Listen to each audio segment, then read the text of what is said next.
Please आज एक promise करो कि टेंशन कोई भी हो, सोल्यूशन है, कहीं ना कहीं उसका सोल्यूशन है। और वो सोल्यूशन आत्महत्या बिल्कुल नहीं है, कभी नहीं है, किसी हालत में नहीं है। देखो, मैं कितना भी ज्ञान दे दूं, सोचना आपको खुद ही है कि आपकी जान आपकी सबसे कीमती चीज है। चाहे कोई भी बड़े से बड़ा स्ट्रेस हो लाइफ में, एक बार इमेजिन करो अपने माँ बाप की हालत अगर उन्हें पता चले कि तुमने अपनी जान ले ली है, खुदकुशी कर ली है। शायद आप सोच भी नहीं सकते कि उनको कैसा फील होता होगा। एकदम डायरेक्ट बोलूं, दिल से बोलूं, मेरा पहला नेशनल अवार्ड जो मुझे आज हमारे आदरणीय राष्ट्रपति जी के हाथों से मिलेगा, मैं बता नहीं सकता कि कितनी खुशी हो रही है। आपको पता है, जिस दिन इस नेशनल अवार्ड की अनाउंसमेंट हुई थी ना, उस दिन मैं अपनी माँ से बात करते हुए अपने बचपन का एक दिन याद कर रहा था, जिस दिन एग्ज़ाम का रिजल्ट आया था और मेरे मार्क्स बिल्कुल अच्छे नहीं थे। आप लोगों से झूठ नहीं कहूँगा, मैं उस कक्षा में फेल हो गया था। रिपोर्ट कार्ड लाते हुए मैं ये सोच रहा था कि आज घर में बड़ी कुटाई होने वाली है यार। उस दिन मेरे पिताजी ने मुझे सामने बिठाया और बड़ी शांति से कहा, देखो बेटा, तुम करना क्या चाहते हो, ये बताओ मुझे, बताओ करना क्या चाहते हो। मैंने कहा, पापा मैं स्पोर्ट्स में मन लगता है मेरा, मैं खेल कूद करना चाहता हूँ, खिलाड़ी बनना चाहता हूँ। उन्होंने कहा, ठीक है, फिर उसमें ध्यान दो, हम सपोर्ट करेंगे, साथ में थोड़ी पढ़ाई भी करो। आप विश्वास नहीं करोगे, खेलते खेलते मैं मार्शल आर्ट करने लग गया, मैं मॉडलिंग में आ गया, एक्टिंग शुरू कर दी।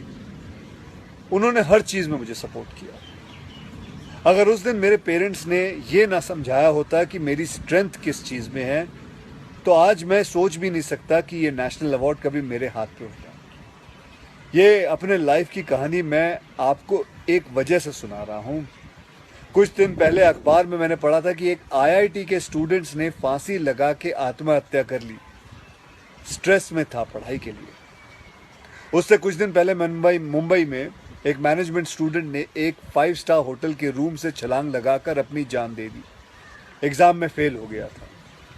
मैं कहीं ये भी पढ़ रहा था कि करीब 8 लाख लोग हर साल वर्ल्ड में अपनी जान खुद ले लेते हैं और उसमें तकरीबन 1.5 लाख लोग सिर्फ हिंदुस्तान से होते हैं। और यंग लोगों में आत्महत्या के सबसे बड़े कारण जो होती है वो होती है पढ़ाई या फिर रिलेशनशिप का स्ट्रेस। क्यों? तुम्हारी जान एक एग्जाम के मार्कशीट से सस्ती हो गई है? नहीं। ऐसा क्या पढ़ाई कर रहे हो? इससे तो देश के लिए सरहद पे जाके जान लगा दो दांव पे।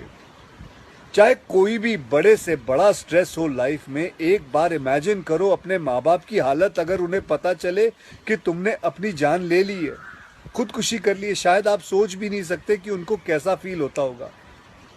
मान लिया कि आपका स्ट्रेस बहुत बड़ा है, पर इतने हल्के में मत लो अपनी लाइफ को यार। आपको पैदा करने वालों को जिंदगी का सबसे बड़ा दुख दे के मत जाओ। और पेरेंट्स से भी यही कहूंगा, यही पूछना चाहूंगा कि कहाँ गए वो ज़माना, कहाँ गया वो ज़माना जब आप लोग अपने बच्चों के साथ डिनर टेबल पे बैठ के बातें किया करते थे, पूछा करते थे कि कैसा चल रहा है, आपके दोस्त कैसे हैं, पढ़ाई कैसी चल रही है। आज आपका बच्चा आपको अपना स्ट्रेस कैसे बताएगा जब आप भी अपने फ़ोन में आंखें गाड़ के बैठे हो और आपका बच्चा भी फेसबुक पे फ्रेंड्स ढूंढ रहा है। ऐसा क्यों होता है कि जब बच्चे को हाथ पांव पे चोट लगती है तो आप फट से डॉक्टर को बुला लेते हो, लेकिन अगर उसे दिमाग में स्ट्रेस हो तो हम बस एक लेक्चर झाड़ देते हैं, कहते थे बेटा नो, थिंक पॉजिटिव बेटा, थिंक पॉजिटिव। मेंटल हेल्थ के लिए भी डॉक्टर या काउंसलर से हेल्प लेना उतना ही ज़रूरी है जितना और किसी तकलीफ के लिए। इसमें कोई शर्म की बात नहीं है। देखो, मैं कितना भी ज्ञान दे दूं, सोचना आपको खुद ही है कि आपकी जान आपकी सबसे कीमती चीज़ है। कोई स्ट्रेस आए ना तो उसको बोल देना बहुत अच्छा है। अपने अंदर घुलना, उसको अंदर रखना, दबा के रखना बिल्कुल नहीं। किसी दोस्त को बोल दो या अपने माँ बाप से शेयर करो। मेरे एक फ्रेंड ने उस दिन व्हाट्सएप पे एक बहुत काम की बात फॉरवर्ड की थी। एक हॉस्पिटल की ओपन हार्ट सर्जरी यूनिट के बाहर एक शेर लिखा हुआ था, मैं आपसे शेयर करना चाहता हूँ। वहाँ लिखा हुआ था कि अगर दिल खोल लेते अपने यारों के साथ तो आज खोलना ना पड़ता औजारों के साथ। भैया मुझे एक प्रॉमिस करो कि आज प्लीज़ आज एक प्रॉमिस करो कि टेंशन कोई भी हो, सल्यूशन है, कहीं ना कहीं उसका सल्यूशन है, और वो सल्यूशन आत्महत्या बिल्कुल नहीं है, कभी नहीं है, किसी हालत में नहीं है। अपना ध्यान रखो, मिलते हैं फिर।